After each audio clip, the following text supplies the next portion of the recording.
Put your phone face down on the table. Don't pick it up. Don't open another tab. Just sit there in the silence and do nothing. How long can you actually last? If you're like most people, the answer is about 6 minutes. After that, your hand starts twitching toward the phone. You'll feel restless. Some of you won't even make it that far.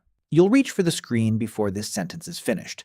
For 99% of human history, the thing you can't do right now was something your ancestors did for hours every single day. They sat in silence. They stared into fires. They did nothing, and they didn't even notice they were doing nothing. So, when did this become impossible? Let's start with the experiment that proved how bad it actually got.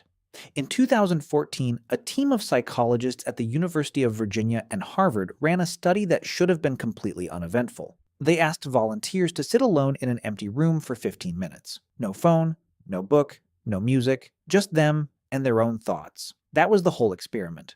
The results were so strange the researchers thought their equipment was broken. The volunteers hated it. They didn't just dislike it. They rated the experience as actively unpleasant. They reported feeling anxious within minutes. And when the researchers ran a follow-up version, they added one option to the room, a small device that delivered a mild electric shock, the kind that hurts but doesn't injure. Before the experiment, every single participant had said they would pay money to avoid being shocked. Then they were left alone with their thoughts. 67% of the men and 25% of the women shocked themselves at least once. One man shocked himself 190 times in 15 minutes. They had told the researchers in writing that the shocks were unpleasant. They had said they would pay to avoid them. And then they sat in silence for a few minutes and decided that physical pain was better than being alone in their own head. The lead researcher, Timothy Wilson, published the findings in the journal Science under a title that has haunted psychology for a decade. Just think, the challenges of the disengaged mind. But here's where it gets stranger, because this isn't how humans used to be. For most of our history, silence wasn't something you endured. It was something you lived inside. Anthropologists studying hunter-gatherer groups have documented what their daily rhythm actually looks like. After the morning's food was gathered, there were hours of what researchers awkwardly call inactive time. People sat. They stared at the fire. They did what an outsider would call absolutely nothing.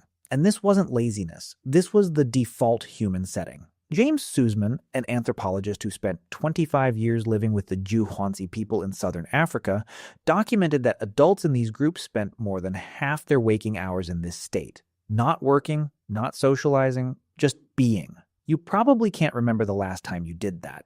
The interesting question is what happens inside the brain during this state. Because for a long time, neuroscientists assumed nothing did.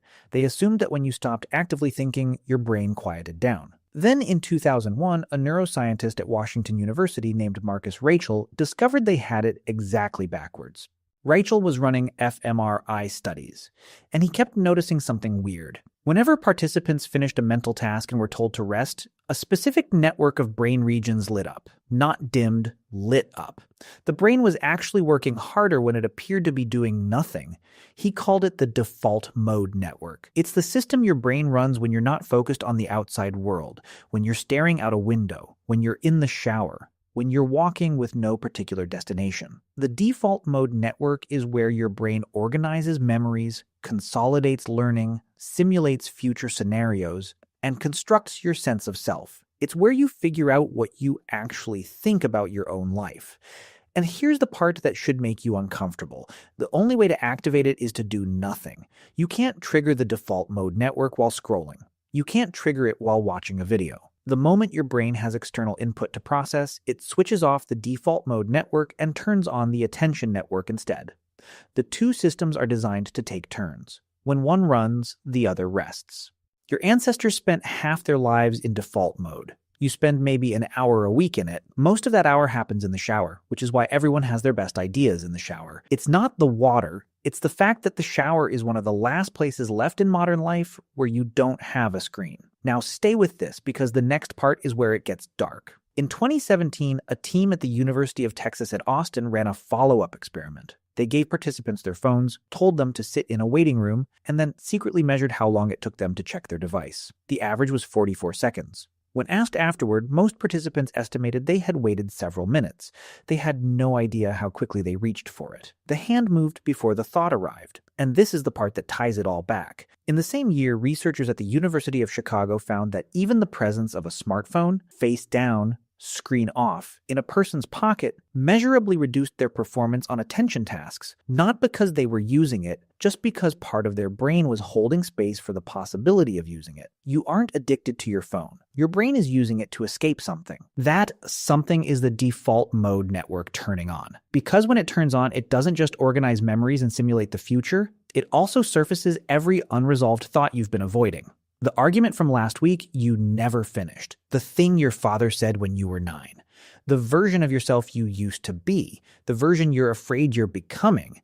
For ancient humans, this wasn't a problem. They had hours of staring at fires and walking through forests. The unresolved didn't accumulate because there was always space to resolve it. For you, it does accumulate. Every day, more thoughts get pushed down because there's no quiet hour to let them surface. And the moment a quiet hour does appear, your brain starts running the default mode network, and all of those buried thoughts come up at once. It feels like anxiety.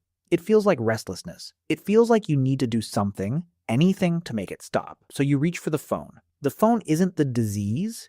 The phone is the painkiller. The disease is that you're carrying months or years of unprocessed thought, and your nervous system has learned that letting it surface is unbearable. So it has built a reflex. Boredom equals threat. Stillness equals danger. Most people never break this loop because the loop is invisible. They think they just like their phone. They don't realize that the thing they're running from is the only thing that can actually metabolize the noise they're carrying. There's a reason every contemplative tradition in human history built its entire practice around the same thing: sitting in silence. Not because silence is virtuous, because silence is where the unfinished parts of you finally get a chance to catch up. Buddhist monks sit for hours. Christian monastics built entire orders around silence. Stoic philosophers practiced what they called the evening review, lying in bed at night reviewing the day with no distraction. These weren't religious quirks.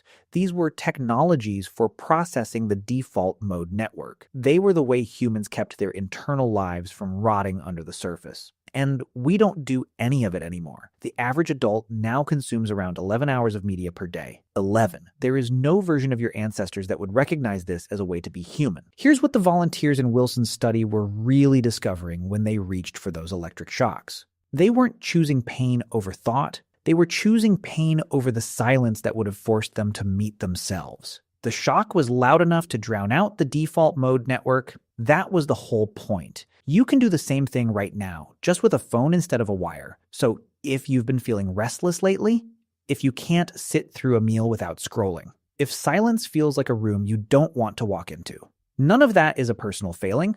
It's a 300,000-year-old operating system trying to run in an environment it was never designed for. The volunteers in that study would rather have shocked themselves than sat with their own minds for 15 minutes.